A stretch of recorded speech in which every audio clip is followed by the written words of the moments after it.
Simula sa Sabado, bawal na ang plastic sa ilang itinakdang institusyon sa Quezon City.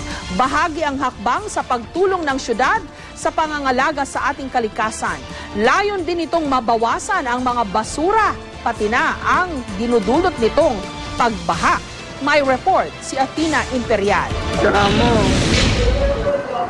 Kabilang ang Quezon City sa dumanas ng matinding pagbaha bunsod ng malakas na pag-ulan dala ng habagat.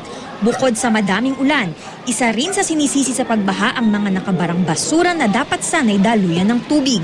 Dahil dito, simula September 1, lilimitahan na ang paggamit ng plastic at styrofoam sa lungsod. Isa raw ito sa nakikitang solusyon sa problema sa basura.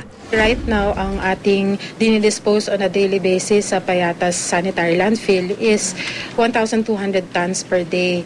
So yung ganong karaming plastics na po pwede sanang mabawasan, that's around 45 truckloads base sa pag-aaral, malaking reduction na yon dun sa basura na itinatapon sa disposal facility.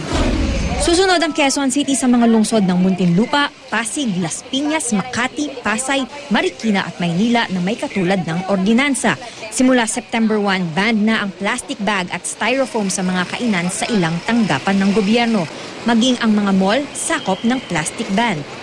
Obligado nang magdala ng recyclable bags ang mga mamimili. Kung walang bitbit na reusable bags, kailangan nilang magbayad ng 2 piso kada plastic para paglagyan ng mga pinamili. Para sa mga produktong tulad ng isda at karne, tanging ang tinatawag na labo plastic o yung walang hawakan ang pwedeng gamitin. Kung maramihan daw ang bibilhin, dapat ay magdala ng sariling basket o bayong. Obligado ang lahat ng grocery stores, department stores, drug stores at iba pang pamilihan sa lungsod na maglagay ng signage hinggil sa nasabing ordinansa. Hindi naman daw total ban ang nais ipatupad ng pamunuan ng lungsod.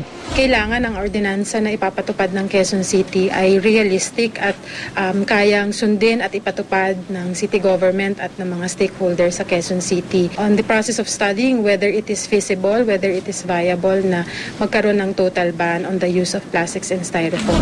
Ayon naman sa ilang nakausap ng GMA News ukol sa malapit ng ipatupad na ordinansa, kung mayroon pambili ng bayong, di dapat bayong na lang.